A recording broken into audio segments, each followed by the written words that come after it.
বিশ্ব শান্তি কামনায় বুধবার 29 অক্টোবর নগরীর মনোহরপুর স্থিত শ্রী শ্রী রাজরাজেশ্বরী কালীমাতার মন্দির প্রাঙ্গণে অনুষ্ঠিত হয় শ্রী শ্রী সপ্তর্ষি হোমযজ্ঞ গীতাযজ্ঞ।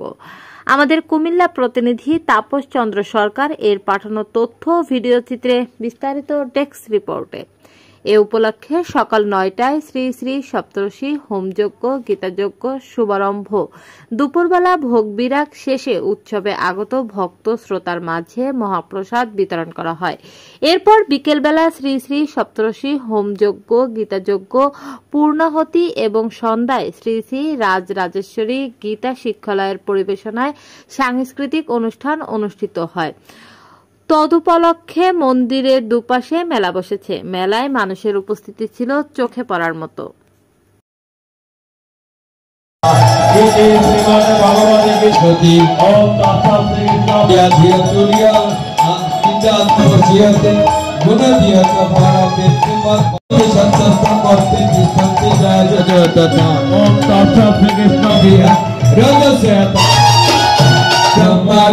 Om